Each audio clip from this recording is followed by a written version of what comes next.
ನಮಸ್ಕಾರ, ನಾನು ರೇಖಾ ಮತ್ತು ನೀವು ಕರುನಾಡು ವಾಹಿನಿ ನ್ಯೂಸ್ ವೀಕ್ಷಿಸ್ತಾ ಇದ್ದೀರಿ. ರಾಜ್ಯದಲ್ಲಿ ಇಂದು ಸಚಿವ ಸಂಪುಟ ವಿಸ್ತರಣೆಯ ಸಾಧ್ಯತೆ ಹೆಚ್ಚಾಗಿದ್ದು, ರಾಜಕೀಯ ವಲಯದಲ್ಲಿ ತೀವ್ರ ಕುತೂಹಲ ಮನೆ ಮಾಡಿದೆ. ಮುಖ್ಯಮಂತ್ರಿ ನೇತೃತ್ವದಲ್ಲಿ ನಡೆಯಲಿರುವ ಸಚಿವ ಸಂಪುಟ ವಿಸ್ತರಣೆಯಲ್ಲಿ ಯಾರಿಗೆ ಸಚಿವ ಸ್ಥಾನ ಸಿಗಲಿದೆ ಎಂಬ ಚರ್ಚೆ ಜೋರಾಗಿದೆ. ಹೊಸ ಸಚಿವರ ಪಟ್ಟಿಯಲ್ಲಿ ಹಲವು ಹಿರಿಯ ಶಾಸಕರ ಹೆಸರುಗಳು ಕೇಳಿಬರುತ್ತಿದ್ದು, ಅಂತಿಮ ನಿರ್ಧಾರಕ್ಕಾಗಿ ಆಡಳಿತ ಮತ್ತು ಪಕ್ಷದ ವಲಯದಲ್ಲಿ ತೀವ್ರ ಚಟುವಟಿಕೆ ನಡೆಯುತ್ತಿದೆ. ಪ್ರಾದೇಶಿಕ ಮತ್ತು ಸಾಮಾಜಿಕ ಸಮತೋಲನವನ್ನು ಗಮನದಲ್ಲಿಟ್ಟುಕೊಂಡು ಸಚಿವ ಸ್ಥಾನಗಳನ್ನು ಹಂಚಿಕೆ ಮಾಡುವ ಸಾಧ್ಯತೆ ಇದೆ ಎಂದು ರಾಜಕೀಯ ವಿಶ್ಲೇಷಕರು ಅಭಿಪ್ರಾಯ ವ್ಯಕ್ತಪಡಿಸಿದ್ದಾರೆ. ಸಚಿವ ಸ್ಥಾನಕ್ಕೆ ಆಕಾಂಕ್ಷಿಗಳಾದ ಹಲವು ಶಾಸಕರು ಬೆಂಗಳೂರಿನಲ್ಲಿ ಬೀಡುಬಿಟ್ಟಿದ್ದು, ಅಧಿಕೃತ ಘೋಷಣೆಯ ನಿರೀಕ್ಷೆಯಲ್ಲಿ ರಾಜಕೀಯ ವಲಯ ಕಾತರದಿಂದ ಕಾಯುತ್ತಿದೆ. ಆದರೆ ಅಂತಿಮ ಪಟ್ಟಿಯನ್ನು ಸರ್ಕಾರ ಇನ್ನೂ ಅಧಿಕೃತವಾಗಿ ಪ್ರಕಟಿಸಿಲ್ಲ. ಅಧಿಕೃತ ಪ್ರಕಟಣೆ ಹೊರಬರುವವರೆಗೆ ಯಾವುದೇ ಹೆಸರುಗಳನ್ನು ದೃಢೀಕರಿಸಲು ಸಾಧ್ಯವಿಲ್ಲ. ಕಾವೇರಿ ನೀರು ಹಂಚಿಕೆ ವಿಚಾರ ಮತ್ತೆ ರಾಜ್ಯದಲ್ಲಿ ತೀವ್ರ ಚರ್ಚೆಗೆ ಕಾರಣವಾಗಿದೆ. ಕೆಆರ್ಎಸ್ ಜಲಾಶಯದಲ್ಲಿ ನೀರಿನ ಮಟ್ಟ ಕುಸಿದಿರುವ ನಡುವೆಯೇ ತಮಿಳುನಾಡಿಗೆ ನೀರು ಹರಿಸುವ ವಿಷಯ ರೈತರಲ್ಲಿ ಆತಂಕ ಹೆಚ್ಚಿಸಿದೆ. ಮಂಡ್ಯ ಸೇರಿದಂತೆ ಕಾವೇರಿ ಜಲಾನಯನ ಪ್ರದೇಶದ ರೈತರು ಈಗಾಗಲೇ ಜಲಾಶಯದಲ್ಲಿ ನೀರಿನ ಸಂಗ್ರಹ ಕಡಿಮೆಯಿದ್ದು, ಮುಂಗಾರು ಮಳೆಯ ಸ್ಥಿತಿಯನ್ನು ಗಮನದಲ್ಲಿಟ್ಟುಕೊಂಡು ರಾಜ್ಯದ ಅಗತ್ಯಕ್ಕೆ ಆದ್ಯತೆ ನೀಡಬೇಕು ಎಂದು ಆಗ್ರಹಿಸಿದ್ದಾರೆ. ಕೃಷಿ ಚಟುವಟಿಕೆಗಳಿಗೆ ನೀರಿನ ಕೊರತೆ ಉಂಟಾಗುವ ಸಾಧ್ಯತೆ ಇರುವ ಹಿನ್ನೆಲೆಯಲ್ಲಿ ರೈತ ಸಂಘಟನೆಗಳು ಸರ್ಕಾರದಿಂದ ಸ್ಪಷ್ಟ ನಿಲುವು ಪ್ರಕಟಿಸುವಂತೆ ಒತ್ತಾಯಿಸಿವೆ. ಇನ್ನೊಂದೆಡೆ ಕಾವೇರಿ ನೀರು ಹಂಚಿಕೆ ಸಂಬಂಧ ನ್ಯಾಯಾಲಯ ಹಾಗೂ ಕಾವೇರಿ ನೀರು ನಿರ್ವಹಣಾ ಪ್ರಾಧಿಕಾರದ ನಿರ್ದೇಶನಗಳನ್ನು ಪಾಲಿಸುವ ಬಗ್ಗೆ ಸರ್ಕಾರ ಅಧಿಕಾರಿಗಳೊಂದಿಗೆ ನಿರಂತರ ಚರ್ಚೆ ನಡೆಸುತ್ತಿದೆ. ಈ ಬೆಳವಣಿಗೆಗಳ ನಡುವೆ ರೈತರು ಪರಿಸ್ಥಿತಿಯನ್ನು ಸೂಕ್ಷ್ಮವಾಗಿ ಗಮನಿಸುತ್ತಿದ್ದು, ಸರ್ಕಾರ ರಾಜ್ಯದ ಹಿತಾಸಕ್ತಿಯನ್ನು ಕಾಪಾಡುವಂತೆ ಮನವಿ ಮಾಡಿದ್ದಾರೆ. ಬೆಂಗಳೂರು ಜಲಮಂಡಳಿ ಅಂದರೆ ಬಿಯುಎಸ್ಎಸ್ಬಿ ಕಾವೇರಿ ನೀರಿನ ದುರ್ಬಳಕೆಯನ್ನು ತಡೆಯಲು ಕಟ್ಟುನಿಟ್ಟಿನ ಕ್ರಮ ಕೈಗೊಂಡಿದೆ. ನೀರನ್ನು ಅನಗತ್ಯವಾಗಿ ವ್ಯರ್ಥ ಮಾಡುವುದು, ಕುಡಿಯುವ ನೀರನ್ನು ವಾಹನ ತೊಳೆಯಲು, ರಸ್ತೆ ಸ್ವಚ್ಛತೆಗೆ ಹಾಗೂ ಇತರ ವಾಣಿಜ್ಯ ಉದ್ದೇಶಗಳಿಗೆ ಬಳಸಿದವರ ವಿರುದ್ಧ ದಂಡ ವಿಧಿಸಲಾಗಿದೆ. ಜಲಮಂಡಳಿ ಅಧಿಕಾರಿಗಳ ಪ್ರಕಾರ ನಗರದ ವಿವಿಧ ಪ್ರದೇಶಗಳಲ್ಲಿ ವಿಶೇಷ ಪರಿಶೀಲನೆ ನಡೆಸಲಾಗಿದ್ದು, ನಿಯಮ ಉಲ್ಲಂಘಿಸಿದ ನೂರಾರು ಪ್ರಕರಣಗಳು ಪತ್ತೆಯಾಗಿವೆ. ಈ ಹಿನ್ನೆಲೆಯಲ್ಲಿ ಉಲ್ಲಂಘನೆ ಮಾಡಿದವರಿಗೆ ದಂಡ ವಿಧಿಸಲಾಗಿದ್ದು, ಲಕ್ಷಾಂತರ ರೂಪಾಯಿ ದಂಡವನ್ನು ವಸೂಲಿ ಮಾಡಲಾಗಿದೆ. ನಗರದಲ್ಲಿ ನೀರಿನ ಸಂರಕ್ಷಣೆ ಅತ್ಯಗತ್ಯವಾಗಿರುವ ಹಿನ್ನೆಲೆಯಲ್ಲಿ ಸಾರ್ವಜನಿಕರು ಕುಡಿಯುವ ನೀರನ್ನು ಮಿತವಾಗಿ ಬಳಸುವಂತೆ ಬಿಎಸ್ಎಸ್ಬಿ ಮನವಿ ಮಾಡಿದೆ. ನೀರಿನ ದುರ್ಬಳಕೆ ಕಂಡುಬಂದರೆ ಕಾನೂನು ಕ್ರಮ ಮುಂದುವರಿಯಲಿದೆ ಎಂದು ಅಧಿಕಾರಿಗಳು ಎಚ್ಚರಿಕೆ ನೀಡಿದ್ದಾರೆ. ಸಾರ್ವಜನಿಕರು ನೀರನ್ನು ಜವಾಬ್ದಾರಿಯಿಂದ ಬಳಸುವ ಮೂಲಕ ನೀರಿನ ಕೊರತೆ ಎದುರಾಗದಂತೆ ಸಹಕರಿಸಬೇಕು ಎಂದು ಜಲಮಂಡಳಿ ಮನವಿ ಮಾಡಿದೆ. ಮಳೆ ಹಾಗೂ ಸಾಗಣೆ ಸಮಸ್ಯೆಯ ಪರಿಣಾಮವಾಗಿ ಬೆಂಗಳೂರು ಮೀನು ಮಾರುಕಟ್ಟೆಗೆ ಮೀನು ಪೂರೈಕೆ ಗಣನೀಯವಾಗಿ ಕುಸಿದಿದೆ. ವರದಿಗಳ ಪ್ರಕಾರ ಮಾರುಕಟ್ಟೆಗೆ ಆಗಮಿಸುತ್ತಿದ್ದ ಮೀನು ಪ್ರಮಾಣದಲ್ಲಿ ಸುಮಾರು 70% ಇಳಿಕೆ ಕಂಡುಬಂದಿದೆ. ಕರಾವಳಿ ಭಾಗಗಳಲ್ಲಿ ನಿರಂತರ ಮಳೆ ಸುರಿಯುತ್ತಿರುವುದರಿಂದ ಮೀನುಗಾರಿಕೆ ಚಟುವಟಿಕೆಗಳಿಗೆ ಅಡಚಣೆ ಉಂಟಾಗಿದೆ. ಇದಲ್ಲದೆ ರಸ್ತೆ ಸಂಚಾರ ಮತ್ತು ಸರಕು ಸಾಗಣೆಯಲ್ಲಿನ ವಿಳಂಬದಿಂದ ಬೆಂಗಳೂರಿಗೆ ಮೀನು ತಲುಪುವ ಪ್ರಮಾಣವೂ ಕಡಿಮೆಯಾಗಿದೆ. ಪೂರೈಕೆ ಕಡಿಮೆಯಾಗಿರುವ ಹಿನ್ನೆಲೆಯಲ್ಲಿ ಮಾರುಕಟ್ಟೆಯಲ್ಲಿ ವಿವಿಧ ಬಗೆಯ ಮೀನುಗಳ ಬೆಲೆಯಲ್ಲಿ ಏರಿಕೆಯ ಸಾಧ್ಯತೆ ಇದೆ. ವ್ಯಾಪಾರಿಗಳು ಕೂಡ ಬೇಡಿಕೆಗೆ ತಕ್ಕಷ್ಟು ಮೀನು ಲಭ್ಯವಾಗುತ್ತಿಲ್ಲ ಎಂದು ತಿಳಿಸಿದ್ದಾರೆ. ಇದರಿಂದ ಗ್ರಾಹಕರು ಹೆಚ್ಚಿನ ಬೆಲೆ ನೀಡಿ ಮೀನು ಖರೀದಿಸಬೇಕಾದ ಪರಿಸ್ಥಿತಿ ಎದುರಾಗುವ ಸಾಧ್ಯತೆಯಿದೆ. ಮಳೆ ಪರಿಸ್ಥಿತಿ ಸುಧಾರಿಸಿದ ನಂತರ ಪೂರೈಕೆ ಸಹಜ ಸ್ಥಿತಿಗೆ ಮರಳುವ ನಿರೀಕ್ಷೆಯಿದೆ. ಬಳ್ಳಾರಿ ನಗರ ಪಾಲಿಕೆಯ ಆಡಳಿತದ ವಿರುದ್ಧ ಕನ್ನಡ ಪರ ಸಂಘಟನೆಗಳು ತೀವ್ರ ಪ್ರತಿಭಟನೆ ನಡೆಸಿವೆ. ಮೇಯರ್ ಹಾಗೂ ಉಪಮೇಯರ್ ವಿರುದ್ಧ ಕ್ರಮ ಕೈಗೊಳ್ಳುವಂತೆ ಆಗ್ರಹಿಸಿ ವಿವಿಧ ಕನ್ನಡ ಪರ ಸಂಘಟನೆಗಳ ಕಾರ್ಯಕರ್ತರು ನಗರದಲ್ಲಿ ಪ್ರತಿಭಟನೆ ನಡೆಸಿದರು. ಪ್ರತಿಭಟನಾಕಾರರು ನಗರ ಪಾಲಿಕೆ ಆಡಳಿತದ ಕೆಲವು ನಿರ್ಧಾರಗಳ ವಿರುದ್ಧ ಆಕ್ರೋಶ ವ್ಯಕ್ತಪಡಿಸಿ ಸರ್ಕಾರ ತಕ್ಷಣ ಮಧ್ಯಪ್ರವೇಶಿಸಿ ಸೂಕ್ತ ಕ್ರಮ ಕೈಗೊಳ್ಳಬೇಕು ಎಂದು ಒತ್ತಾಯಿಸಿದರು. ಈ ವೇಳೆ ಮೇಯರ್ ಹಾಗೂ ಉಪಮೇಯರ್ ವಿರುದ್ಧ ಕ್ರಮ ಜರುಗಿಸುವಂತೆ ಘೋಷಣೆಗಳನ್ನು ಕೂಗಿ ತಮ್ಮ ಬೇಡಿಕೆಗಳನ್ನು ಸರ್ಕಾರದ ಗಮನಕ್ಕೆ ತಂದರು. ಘಟನಾ ಸ್ಥಳದಲ್ಲಿ ಪೊಲೀಸ್ ಬಂದೋಬಸ್ತ್ ಕಲ್ಪಿಸಲಾಗಿದ್ದು, ಪ್ರತಿಭಟನೆ ಶಾಂತಿಯುತವಾಗಿ ನಡೆಯಿತು. ಈ ಸಂಬಂಧ ನಗರ ಪಾಲಿಕೆ ಅಧಿಕಾರಿಗಳು ಹಾಗೂ ಜಿಲ್ಲಾಡಳಿತದಿಂದ ಮುಂದಿನ ಕ್ರಮದ ಕುರಿತು ನಿರೀಕ್ಷೆ ಮೂಡಿದೆ.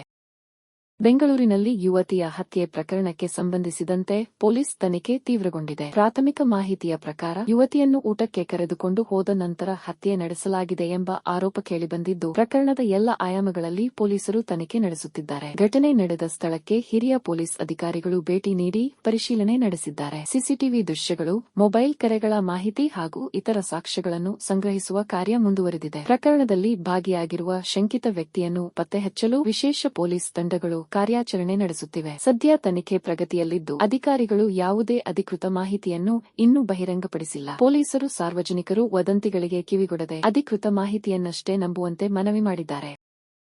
ಬೆಂಗಳೂರು ನಗರದ ಹೊರವಲಯದಲ್ಲಿ ಮತ್ತೆ ಚಿರತೆ ಕಾಣಿಸಿಕೊಂಡಿರುವ ಘಟನೆ ಸ್ಥಳೀಯ ನಿವಾಸಿಗಳಲ್ಲಿ ಆತಂಕಕ್ಕೆ ಕಾರಣವಾಗಿದೆ. ರಾತ್ರಿ ವೇಳೆಯಲ್ಲಿ ಚಿರತೆ ಸಂಚರಿಸುತ್ತಿರುವ ದೃಶ್ಯಗಳು ಕಂಡುಬಂದ ಹಿನ್ನೆಲೆಯಲ್ಲಿ ಸಾರ್ವಜನಿಕರು ಎಚ್ಚರಿಕೆಯಿಂದ ಇರಲು ಅರಣ್ಯ ಇಲಾಖೆ ಸೂಚನೆ ನೀಡಿದೆ. ಮಾಹಿತಿ ದೊರಕುತ್ತಿದ್ದಂತೆಯೇ ಅರಣ್ಯ ಇಲಾಖೆ ಅಧಿಕಾರಿಗಳು ಸ್ಥಳಕ್ಕೆ ಭೇಟಿ ನೀಡಿ ಶೋಧ ಕಾರ್ಯ ಆರಂಭಿಸಿದ್ದಾರೆ. ಚಿರತೆಯ ಚಲನವಲನವನ್ನು ಪತ್ತೆ ಹಚ್ಚಲು ವಿಶೇಷ ತಂಡಗಳನ್ನು ನಿಯೋಜಿಸಲಾಗಿದ್ದು, ಅಗತ್ಯ ಸ್ಥಳಗಳಲ್ಲಿ ಬೋನುಗಳನ್ನು ಅಳವಡಿಸುವ ಕಾರ್ಯವೂ ನಡೆಯುತ್ತಿದೆ. ಸಾರ್ವಜನಿಕರು ರಾತ್ರಿ ವೇಳೆಯಲ್ಲಿ ಅನಗತ್ಯವಾಗಿ ಹೊರಗೆ ಓಡಾಡದಂತೆ, ಮಕ್ಕಳು ಮತ್ತು ಸಾಕು ಪ್ರಾಣಿಗಳ ಸುರಕ್ಷತೆಯ ಬಗ್ಗೆ ಹೆಚ್ಚಿನ ಗಮನ ವಹಿಸುವಂತೆ ಅಧಿಕಾರಿಗಳು ಮನವಿ ಮಾಡಿದ್ದಾರೆ. ಯಾವುದೇ ಸ್ಥಳದಲ್ಲಿ ಚಿರತೆ ಕಾಣಿಸಿಕೊಂಡರೆ ಕೂಡಲೇ ಅರಣ್ಯ ಇಲಾಖೆ ಸಹಾಯವಾಣಿಗೆ ಮಾಹಿತಿ ನೀಡುವಂತೆ ಸೂಚಿಸಲಾಗಿದೆ. ಅರಣ್ಯ ಇಲಾಖೆ ಪರಿಸ್ಥಿತಿಯನ್ನು ನಿರಂತರವಾಗಿ ಮೇಲ್ವಿಚಾರಣೆ ಮಾಡುತ್ತಿದ್ದು, ಸಾರ್ವಜನಿಕರ ಸುರಕ್ಷತೆಗೆ ಅಗತ್ಯ ಕ್ರಮಗಳನ್ನು ಕೈಗೊಂಡಿದೆ.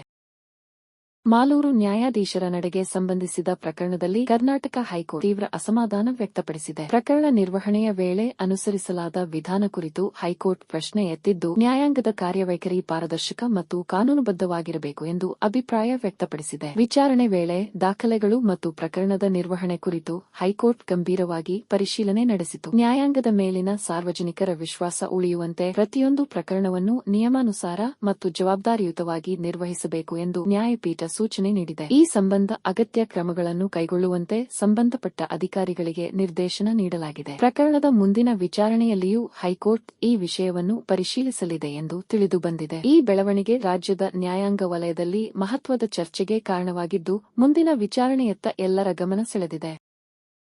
ಹಿರಿಯ ಕನ್ನಡ ಸಾಹಿತಿ, ಲೇಖಕ ಹಾಗೂ ವಿದ್ವಾಂಸ ಎಸ್. ಟಿ. ಶೆಟ್ಟಿ ಅವರು ನಿಧನರಾಗಿದ್ದಾರೆ. ಅವರ ಅಗಲಿಕೆಯಿಂದ ಕನ್ನಡ ಸಾಹಿತ್ಯ ಕ್ಷೇತ್ರಕ್ಕೆ ಅಪಾರ ನಷ್ಟ ಉಂಟಾಗಿದೆ. ಸಾಹಿತ್ಯ, ಸಂಶೋಧನೆ ಹಾಗೂ ಸಾಮಾಜಿಕ ಚಿಂತನೆಗಳ ಮೂಲಕ ಕನ್ನಡ ನಾಡಿಗೆ ವಿಶಿಷ್ಟ ಕೊಡುಗೆ ನೀಡಿದ್ದ ಎಸ್. ಟಿ. ಶೆಟ್ಟಿ ಅವರು ಹಲವು ಕೃತಿಗಳನ್ನು ರಚಿಸಿ ಓದುಗರ ಮನಸ್ಸಿನಲ್ಲಿ ಅಚ್ಚಳಿಯದ ಸ್ಥಾನ ಪಡೆದಿದ್ದರು. ಅವರ ಸಾಹಿತ್ಯ ಸೇವೆಗೆ ವಿವಿಧ ಪ್ರಶಸ್ತಿಗಳು ಮತ್ತು ಗೌರವಗಳು ಲಭಿಸಿದ್ದವು. ಅವರ ನಿಧನದ ಸುದ್ದಿ ತಿಳಿಯುತ್ತಿದ್ದಂತೆ ಸಾಹಿತ್ಯ ವಲಯದ ಗಣ್ಯರು, ಲೇಖಕರು, ಕವಿಗಳು, ಶಿಕ್ಷಣ ತಜ್ಞರು ಹಾಗೂ ಅಭಿಮಾನಿಗಳು ತೀವ್ರ ಸಂತಾಪ ವ್ಯಕ್ತಪಡಿಸಿದ್ದಾರೆ. ಅನೇಕ ಸಂಘ ಸಂಸ್ಥೆಗಳು ಅವರ ಸಾಧನೆಯನ್ನು ಸ್ಮರಿಸಿ ಭಾವಪೂರ್ಣ ಶ್ರದ್ಧಾಂಜಲಿ ಸಲ್ಲಿಸಿವೆ. ಎಸ್. ಡಿ. ಶೆಟ್ಟಿ ಅವರ ಸಾಹಿತ್ಯ ಕೃತಿಗಳು ಮುಂದಿನ ಪೀಳಿಗೆಗೂ ಮಾರ್ಗದರ್ಶಿಯಾಗಲಿದ್ದು, ಕನ್ನಡ ಸಾಹಿತ್ಯ ಲೋಕದಲ್ಲಿ ಅವರ ಕೊಡುಗೆ ಸದಾ ಸ್ಮರಣೀಯವಾಗಿರಲಿದೆ. ಹಿರಿಯ ಸಾಹಿತಿ ಎಸ್. ಡಿ. ಶೆಟ್ಟಿ ಅವರಿಗೆ ಕರುನಾಡು ವಾಹಿನಿ ನ್ಯೂಸ್ 24/7 ವತಿಯಿಂದ ಭಾವಪೂರ್ಣ ಶ್ರದ್ಧಾಂಜಲಿ. ಅವರ ಆತ್ಮಕ್ಕೆ ಶಾಂತಿ ಸಿಗಲಿ ಎಂದು ಪ್ರಾರ್ಥಿಸುತ್ತೇವೆ.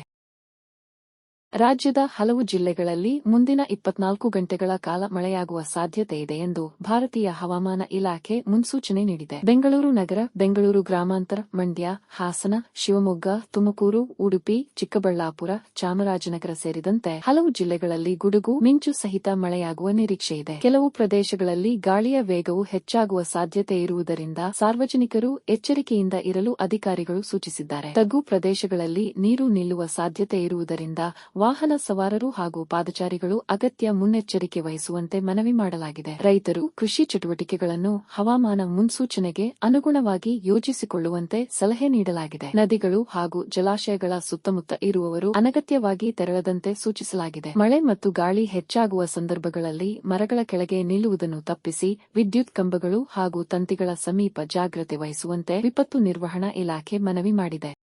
ತುಮಕೂರು ಜಿಲ್ಲೆಯ ಹಲವು ಸಬ್ ರಿಜಿಸ್ಟ್ರಾರ್ ಕಚೇರಿಗಳ ಮೇಲೆ ಲೋಕಾಯುಕ್ತ ಅಧಿಕಾರಿಗಳು ದಿಢೀರ್ ದಾಳಿ ನಡೆಸಿದ್ದು, ದಾಖಲೆಗಳ ಪರಿಶೀಲನೆ ಮುಂದುವರೆದಿದೆ. ಬೆಳಗ್ಗೆಯೇ ವಿವಿಧ ತಂಡಗಳಾಗಿ ಆಗಮಿಸಿದ ಲೋಕಾಯುಕ್ತ ಅಧಿಕಾರಿಗಳು ಕಚೇರಿಗಳಲ್ಲಿನ ದಾಖಲೆಗಳು, ಕಡತಗಳು ಹಾಗೂ ಆಡಳಿತಾತ್ಮಕ ಪ್ರಕ್ರಿಯೆಗಳನ್ನು ಪರಿಶೀಲಿಸಿದರು. ಸಾರ್ವಜನಿಕ ಸೇವೆಗಳಿಗೆ ಸಂಬಂಧಿಸಿದ ದಾಖಲೆಗಳನ್ನು ಸೂಕ್ಷ್ಮವಾಗಿ ಪರಿಶೀಲಿಸಲಾಗಿದ್ದು, ಅಗತ್ಯ ಮಾಹಿತಿಯನ್ನು ಅಧಿಕಾರಿಗಳಿಂದ ಪಡೆದುಕೊಳ್ಳಲಾಗಿದೆ. ಪರಿಶೀಲನೆ ವೇಳೆ ಕಚೇರಿಯ ಸಿಬ್ಬಂದಿಯಿಂದ ಮಾಹಿತಿ ಸಂಗ್ರಹಿಸಿದ ಅಧಿಕಾರಿಗಳು ಕೆಲ ಪ್ರಮುಖ ದಾಖಲೆಗಳನ್ನು ಪರಿಶೀಲನೆಗಾಗಿ ವಶಕ್ಕೆ ಪಡೆದಿರುವ ಬಗ್ಗೆ ತಿಳಿದುಬಂದಿದೆ. ಪರಿಶೀಲನೆಯ ಸಂಪೂರ್ಣ ವರದಿ ಸಿದ್ಧವಾದ ಬಳಿಕ ಮುಂದಿನ ಕ್ರಮ ಕೈಗೊಳ್ಳಲಾಗುವುದು ಎಂದು ಮೂಲಗಳು ತಿಳಿಸಿವೆ. ಈ ದಾಳಿಯಿಂದ ಜಿಲ್ಲೆಯ ಸಬ್ ರಿಜಿಸ್ಟ್ರಾರ್ ಕಚೇರಿಗಳಲ್ಲಿ ಕೆಲಕಾಲ ಕಾರ್ಯನಿರ್ವಹಣೆಯಲ್ಲಿ ವ್ಯತ್ಯಯ ಉಂಟಾದರೂ ನಂತರ ಸಾರ್ವಜನಿಕ ಸೇವೆಗಳು ಹಂತ ಹಂತವಾಗಿ ಪುನರಾರಂಭಗೊಂಡವು.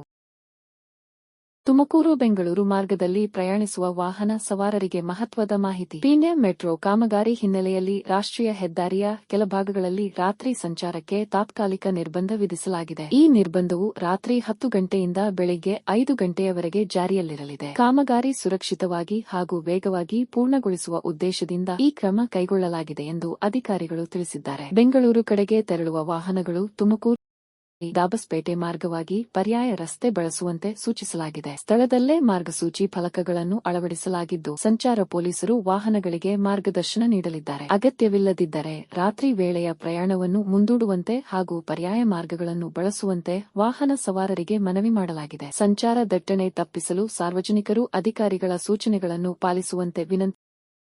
ನೀವು ಇನ್ನೂ ಕರುನಾಡು ವಾಹಿನಿ ನ್ಯೂಸ್ 24x7 ಯೂಟ್ಯೂಬ್ ಚಾನೆಲ್ಗೆ ಸಬ್ಸ್ಕ್ರೈಬ್ ಮಾಡಿಲ್ಲದಿದ್ದರೆ ಈಗಲೇ ಸಬ್ಸ್ಕ್ರೈಬ್ ಬಟನ್ ಒತ್ತಿ ಮತ್ತು ಪಕ್ಕದಲ್ಲಿರುವ ಬೆಲ್ ಐಕಾನ್ ಅನ್ನು ಕ್ಲಿಕ್ ಮಾಡಿ. ರಾಜ್ಯ, ದೇಶ ಹಾಗೂ ನಿಮ್ಮ ಜಿಲ್ಲೆಯ ತಾಜಾ ಸುದ್ದಿಗಳು, ಬ್ರೇಕಿಂಗ್ ನ್ಯೂಸ್, ವಿಶೇಷ ವರದಿಗಳು ಮತ್ತು ನಿಖರ ಮಾಹಿತಿಯನ್ನು ಮೊದಲು ಪಡೆಯಲು ನಮ್ಮ ಚಾನೆಲ್ಗೆ ಸಬ್ಸ್ಕ್ರೈಬ್ ಆಗಿ.